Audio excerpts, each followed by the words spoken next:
ஓம் ஸ்ரீ கணேசாய நமஹ.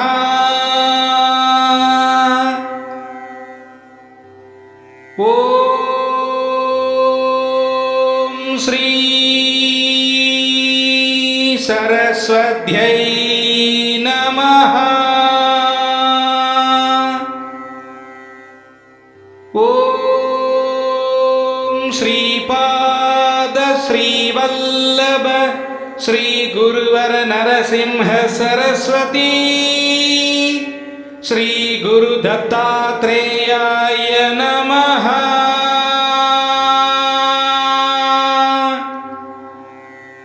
ஓம் தத்தாத்ரேயாய வித்மஹே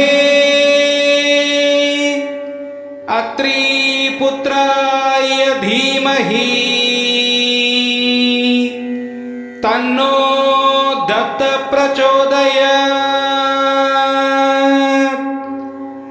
ஓம் த்ராம் தத்தாத்ரேயாய நமஹ. தத்த திகம்பரா தத்த திகம்பரா श्रीपाद वल्लभ दत्त दिगंबर श्रीपादराजं शरणं प्रपद्ये.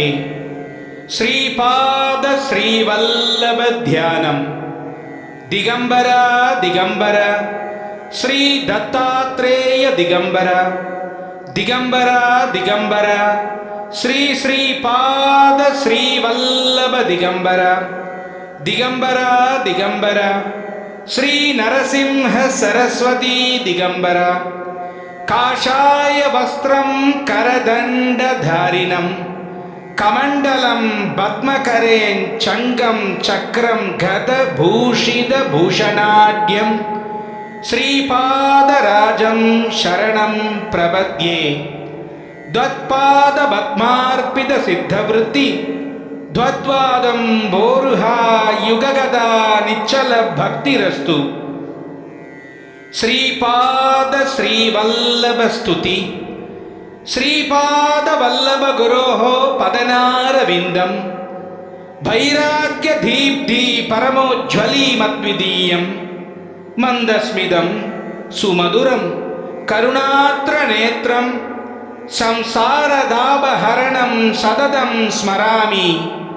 श्रीपाद वल्लभ गुरोः करकल्पवृक्षं भक्तेष्टदान निरतं रिभु संशयं वै संस्मरण मात्र सिद्धि जागरणं सुभद्रं संसार भीति समनं सततं भजामि. श्रीपाद वल्लभ गुरोः परमेश्वरस्य योगेश्वरस्य शिवशक्ति समन्वितस्य श्री पर्वतस्य शिखरं खलु सन्निविष्टं त्रैलोक्य भावन पदाब्जमहं नमामि.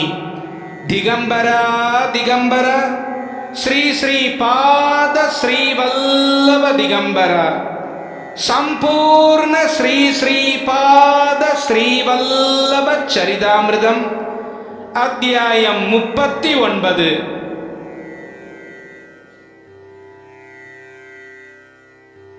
நாகேந்திர சாஸ்திரியை சந்தித்தல்.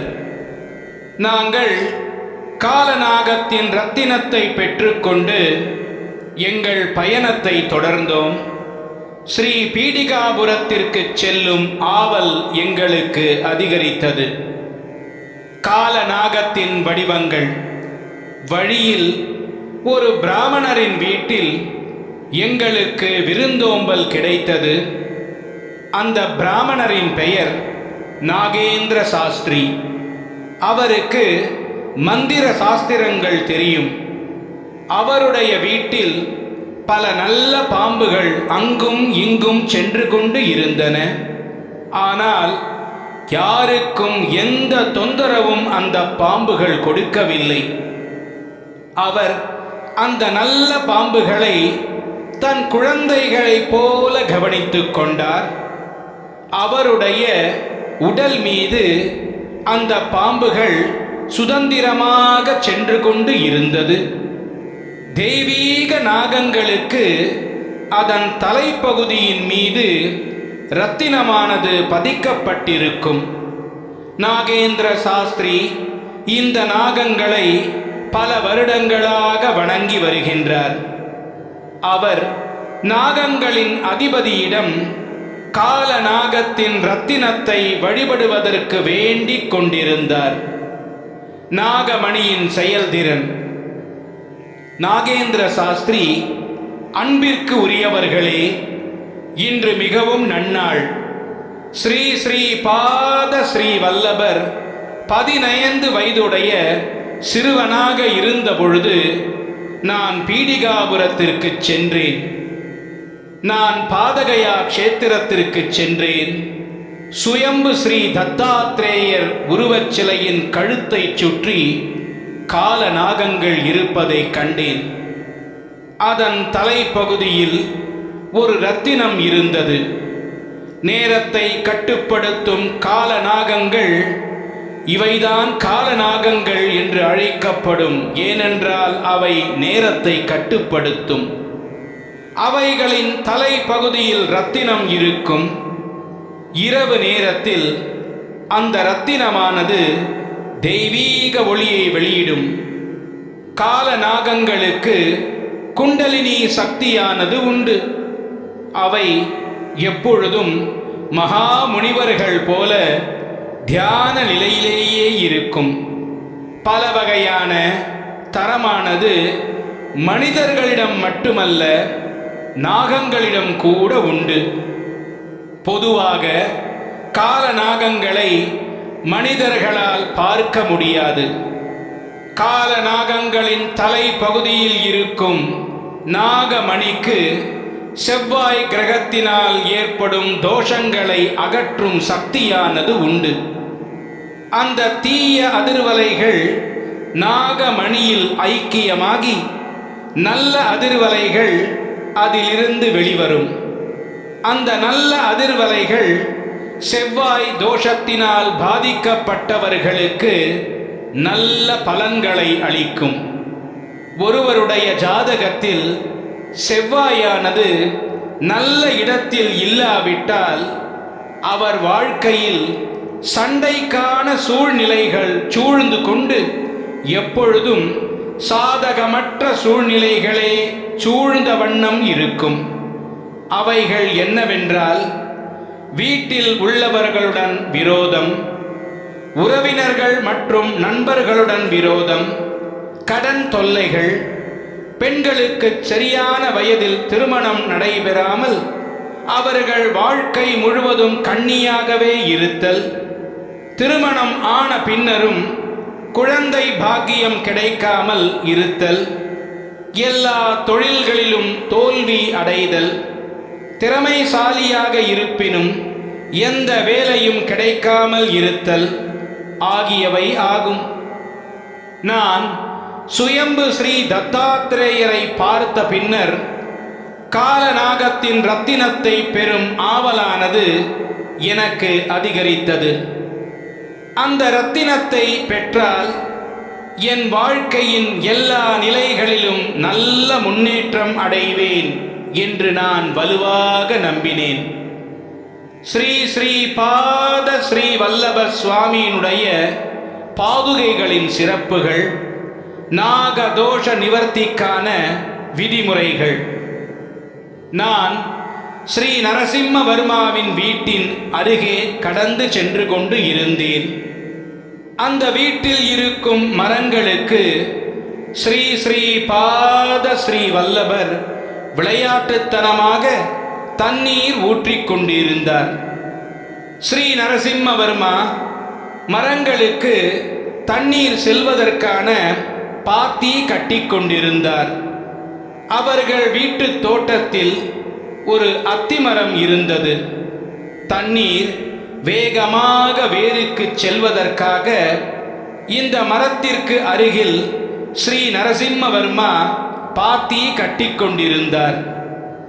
அந்த மரத்தின் வேருக்கு அருகில் தோண்டும் பொழுது ஸ்ரீ ஸ்ரீ பாத ஸ்ரீ வல்லப சுவாமியினுடைய செப்பினால் ஆன பாதுகைகளை கண்டெடுத்தார்.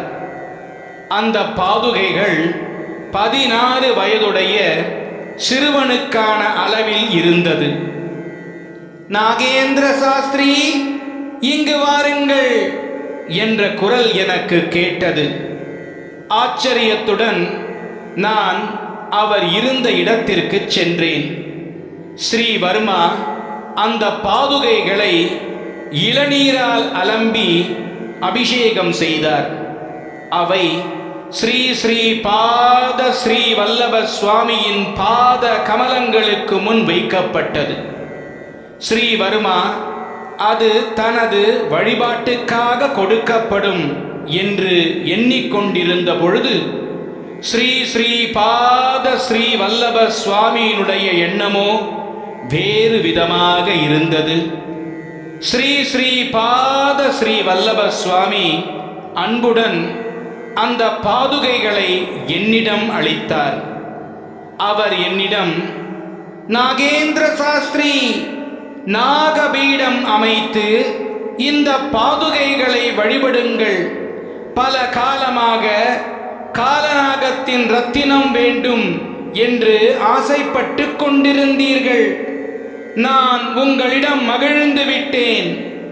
தெய்வீக ரத்தினங்களுடன் இருக்கும் காலநாகங்கள் வணங்கும் தெய்வீக பாத கமலங்களுடன் விளங்கும் மகா சுவாமி நான் தான். இந்த தெய்வீக பாதுகைகள் என்னுடையதுதான். அவற்றை வணங்குங்கள்.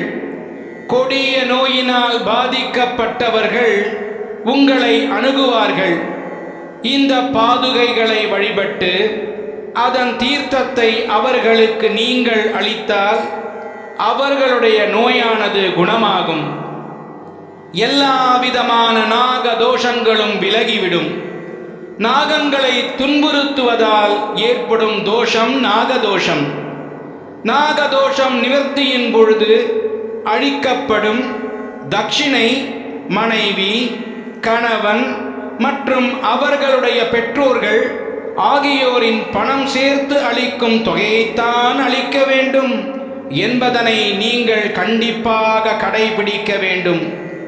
ஒருவன் தன்னுடைய நாகதோஷ நிவர்த்திக்காக தானம் செய்கின்றான் என்றால் அவன் கண்டிப்பாக தன்னுடைய மைத்துனன் அல்லது மாமனார், அதாவது தன் மனைவியின் குடும்பத்து பணத்தை அதில் சேர்த்து அளிக்க வேண்டும்.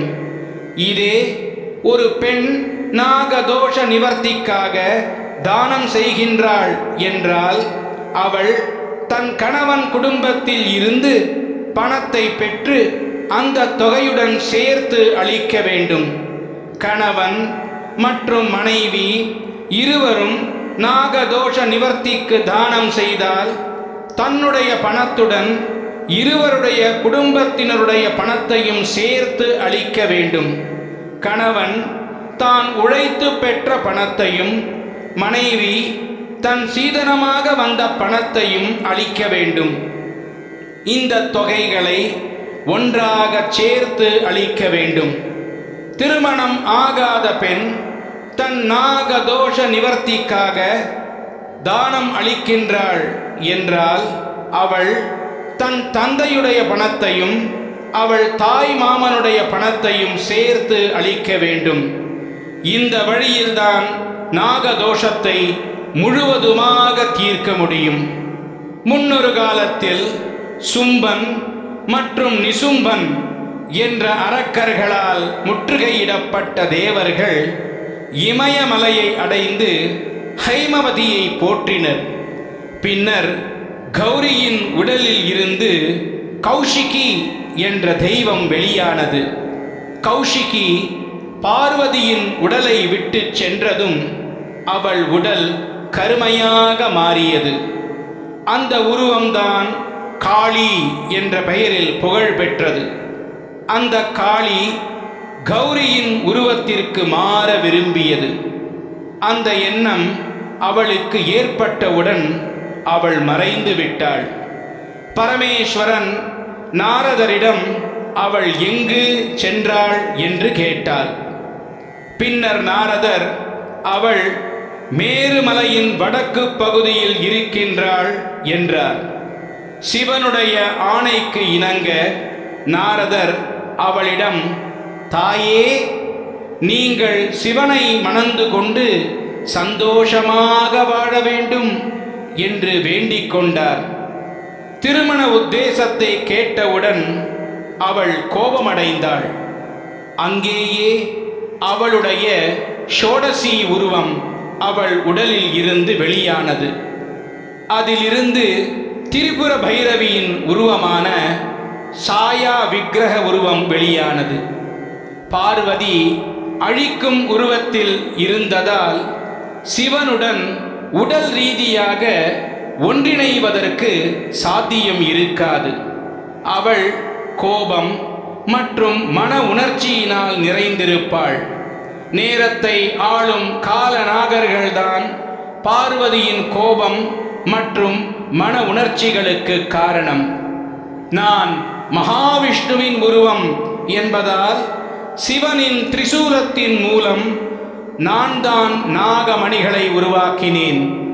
காலநாகர்கள் அந்த ரத்தினத்தை அணிந்து கொள்வார்கள் என்ற வரத்தை அவற்றிற்கு அளித்தேன். மேலும் காலநாகர்கள் சிவன் மற்றும் பார்வதியின் உடலை ஆபரணங்களாக அலங்கரிப்பார்கள் என்றும் ஆசிர்வதித்தேன். ஹைமவதி என்னுடைய சகோதரி என்பதால் அவளுடைய குடும்பத்தில் இருந்து பெற்ற பணம் தட்சிணையாக சேர்க்கப்படாவிட்டால் நாகதோஷம் முழுவதுமாக நீங்காது என்ற நிபந்தனை விடுத்தேன். என் அருமை நாகேந்திர சாஸ்திரி, என்னுடைய வார்த்தைகளை உன்னிப்பாக பின்பற்றுங்கள். உங்களுடைய நாக சாஸ்திர வல்லமையை இந்த உலகத்தின் நன்மைக்காக பயன்படுத்துங்கள் என்றார் ஸ்ரீ ஸ்ரீ பாத ஸ்ரீ வல்லப சுவாமி. தத்த பக்தர்களின் ஆன்மீக பலன்கள். சிறிது காலத்திற்கு பின்னர் சங்கர் பட்டும் தர்மகுப்தரும் உங்களிடம் வருவார்கள். அவர்களிடம் இந்த தெய்வீக பாதுகைகளை அளித்துவிட்டு காலநாகத்தின் ரத்தினத்தை பெற்றுக்கொள்ளுங்கள். உடலின் இயக்கங்களுக்கு கால வரம்பு இருக்கின்றது. மனதுக்கு ஒரு கால வரம்பு இருக்கின்றது. பிராணனுக்கு ஒரு கால வரம்பு இருக்கின்றது. ஆத்மாவிற்கும் ஒரு கால வரம்பு இருக்கிறது என்று சொல்வது அபத்தமானது. ஏனென்றால் ஆத்மா கால வரம்புக்கு அப்பாற்பட்டது. கிரகங்களும் நட்சத்திரங்களும் இருக்கும் வரை காலம் தொடர்ந்து இருந்து கொண்டே இருக்கும். வளர்ச்சி மற்றும் அழிவு காலத்தை பொறுத்துதான் நடக்கும். பல பிரபஞ்சங்கள் தோன்றி வளர்ந்து சில காலங்களுக்கு நிலைத்திருந்து பின்பு அழிந்துவிடும். இவை அனைத்தும் காலத்தின் சிறப்பு. அந்த காலத்தின் உருவம் என்னுடைய கட்டுப்பாட்டில்தான் இருக்கின்றது. கால புருஷன் எப்பொழுதும் என் பக்தர்களுக்கு உதவி புரிவான். ஸ்ரீ ஸ்ரீ ஸ்ரீ தத்தாத்ரேயரை வணங்குபவர்களை பேய், பிசாசு, ஆவிகள் போன்ற தீய சக்திகளால் எந்தவித தீங்குகளும் செய்ய முடியாது. இந்த படைப்பில் இருக்கும் எல்லா உயிரினங்களையும் விட நான் தான் வலிமையானவன். நானே தத்தாத்ரேயன். உயிரினங்கள் என்னிடமிருந்து தான் சக்தியை பெற்றுக்கொண்டு வளர்கிறது. ஆணவத்துடன் வெறி கொண்டு பெருமைப்பட்டு கொண்டு இருப்பவர்களிடமிருந்து என் சக்திகளை திரும்ப பெற்றுக்கொண்டு விடுவேன். பெருமை மற்றும் ஆணவம்தான் அழிவுக்கு மூல காரணம். என்னை எப்பொழுதும் நினைத்து கொண்டு வழிபடுபவர்கள் எப்பொழுதும் மன நிறைவு மற்றும் சந்தோஷத்துடன் வாழ்வார்கள் என்று ஸ்ரீ ஸ்ரீ பாத ஸ்ரீ வல்லப சுவாமி விளக்கினார். அந்த சிறந்த மனிதர்கள் எனக்கு ஸ்ரீ நரசிம்மவர்மாவின் வீட்டில் உணவு ஏற்பாடு செய்திருந்தனர். ஸ்ரீ வர்மா எப்போதும் பெருமளவில் அன்னதானம் செய்வார். ஸ்ரீ ஸ்ரீ ஸ்ரீ தத்தாத்ரேய சுவாமிக்கு அன்னதானம்தான் மிகவும் பிடிக்கும். ஏதாவது ஒரு உயிரினம் பசியினால் வாடினால் அவருக்கு பற்றாக்குறை உணர்வு ஏற்படும். அவர் அனைத்து உயிரினங்களின் நலம் விரும்பி நான் ஸ்ரீ ஸ்ரீ பாத ஸ்ரீ வல்லப சுவாமியினிடம் அனுமதி பெற்றுக்கொண்டு அந்த இடத்தை விட்டு கிளம்பினேன். நான் இந்த இடத்தில் ஒரு ஆசிரமம் கட்டினேன். என்னிடம் வருபவர்கள் அனைவருக்கும் வர்ணாசிரம தர்மத்தை, அதாவது ஜாதி மற்றும் வயதுக்கு ஏற்றபடி சரியாக வாழும் முறையை பற்றி போதனை செய்து கொண்டிருக்கின்றேன். இதற்கு இடையில் என் மனைவி இறந்து விட்டதால் நான் மிகுந்த துயரத்தில் இருந்தேன். ஒரு நாள் ஒரு நாவிதனின் மனைவி பாம்பு கடியால் இறந்து விட்டாள். எனக்கு தெரிந்த நாகவித்யாவின் மூலம் அவளை கடித்த பாம்பை அழைத்து விஷத்தை வெளியேற்றினேன். ஆனால் அந்த நாவிதனின் மனைவிக்கு மீண்டும் அந்த உடலுக்குள் புகுவதற்கு விருப்பம் இல்லை. மாறாக அவள் பிராணமய ஜகத்தில் இருந்து கொண்டு மக்களை ஆட்கொள்ள விரும்பினாள். மக்கள் துயரப்படுவதை பார்த்து அவள் சந்தோஷமாக அனுபவித்துக் கொண்டு இருந்தாள். அந்த நாவிதன் தன் மனைவியை மீண்டும் உயிரோடு கொண்டு வருமாறு கெஞ்சினான்.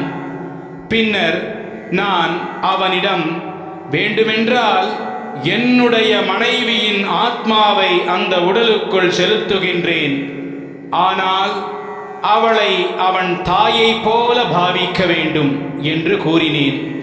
அவன் அதற்கு சம்மதித்தான். இறந்த என் மனைவியின் ஆத்மா நாவிதனின் மனைவியினுடைய உடலுக்குள் புகுத்தப்பட்டது. அப்படி என்றால் என் மனைவி மீண்டும் உயிர் பெற்று விட்டாள்.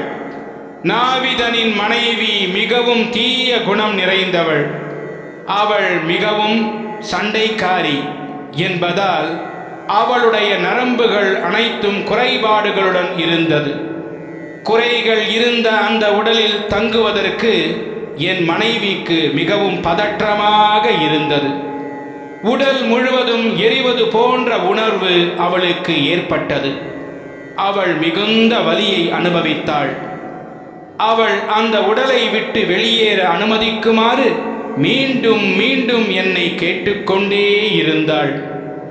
நாகேந்திர சாஸ்திரி என்கின்ற பிராமணன் நாவிதனின் மனைவியை மீண்டும் உயிர் பெறச் செய்துவிட்டு அவளுடன் தகாத உறவு மேற்கொண்டு நாவிதனுக்கு துரோகம் செய்கின்றார் என்ற செய்தி நான் வாழ்ந்து கொண்டிருந்த கிராமம் முழுவதும் பரவியது. அதனால் நாவிதர் ஜாதியின் முக்கியஸ்தர்கள் இந்த தவறான நடத்தைகளை அந்த பகுதியில் வசிக்கும் பிராமணர்களுக்கு தெரியப்படுத்தி என்னை என் ஜாதியில் இருந்து தள்ளி வைத்துவிட்டு நான் மந்திரம் மற்றும் தந்திரம் மூலம் சம்பாதிக்கும் பணத்தில் 3/4 பாகத்தை நாவிதனுக்கு இழப்பீடாக அளித்துவிட்டு மீதம் இருக்கும் 1/4 பாகத்தை மட்டும்தான் நான் வைத்துக் கொள்ள வேண்டும் என்று ஆணை பிறப்பித்தனர். என்னுடைய நிலையானது மிகவும் மோசமானது. இந்த விஷயத்தில் எவரும் என்னுடைய விளக்கத்தை கேட்க தயாராக இல்லை. நாவிதனின் இறந்த மனைவி சில பெண்களை ஆட்கொண்டு தான் நாகேந்திர சாஸ்திரியின் இறந்த மனைவி என்று கூறி தன் கணவருடைய நடத்தையை தடுக்க வேண்டியது நாவித ஜாதியின் தலைவருடைய கடமை என்று கூறினாள். அனைவரும் மிகவும் கோபமடைந்து என்னையும் அந்த நாவிதனுடைய மனைவியையும் கொல்லப்போவதாக மிரட்டினர். நான் ஸ்ரீ ஸ்ரீ பாத ஸ்ரீ வல்லப சுவாமியினிடம் அடைக்கலம் அடைந்தேன். பின்னர் ஸ்ரீ ஸ்ரீ பாத ஸ்ரீ வல்லப சுவாமி, நீங்கள் அவளுடைய கணவன் என்பதால் அவளை நாவிதனின் மனைவியின் உடலுக்குள் நுழைப்பது சரியாகிவிடாது. அது மட்டுமல்ல, உங்களுடைய மந்திர மற்றும் தந்திர சாஸ்திரங்கள் மூலம் துயரத்தில் இருப்பவர்களுக்கு சேவை புரியும் பொழுது எந்த பணமும் தட்சிணையாக எதிர்பார்க்க கூடாது. பணத்தின் மீது பேராசை கொள்ளக்கூடாது.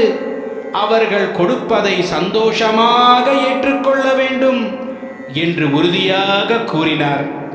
நான் ஸ்ரீ ஸ்ரீ பாத ஸ்ரீ வல்லப சுவாமியின் ஆணைகளுக்கு கீழ்ப்படிந்து நடந்து கொண்டேன். பின்னர் என் மனைவியினுடைய ஆத்மா நாவிதனின் மனைவியின் உடலில் இருந்து வெளியேறி சென்று விட்டது. அந்த உடல் தகனம் செய்யப்பட்டது என்று கூறி முடித்தார் நாகேந்திர சாஸ்திரி. வெற்றி வெற்றி! ஸ்ரீ ஸ்ரீ பாத ஸ்ரீ வல்லப சுவாமிக்கு வெற்றி! ஓம் ஸ்ரீ தத்தாத்ரேயார்ப்பணமஸ்து. அவதூத சிந்தன ஸ்ரீ குருதேவ தத்த. ஓம் பரபிரம்ம பரமாத்மனே நமः. सर्वकौतगानि दर्शय दर्शय दत्तात्रेय नमः. हूं हूं फट् स्वाहा. श्रीकरञ्ज पवित्रञ्ज सर्वलोक निवारण. लोके वशीकर पुंसां भद्वं त्रैलोक्य भावनं शुभम्. दिगंबरा दिगंबरा श्री श्री पाद श्री वल्लभ दिगंबरा. दिगंबरा दिगंबरा श्री नरसिंह सरस्वती दिगंबरा. दिगंबरा दिगंबरा श्री दत्तात्रेय दिगंबरा. संपूर्ण श्री श्री पाद श्री वल्लभ चरितामिर्दम அத்தியாயம் 39 முடிவுற்றது. பிற அத்தியாயங்கள் தொடரும்.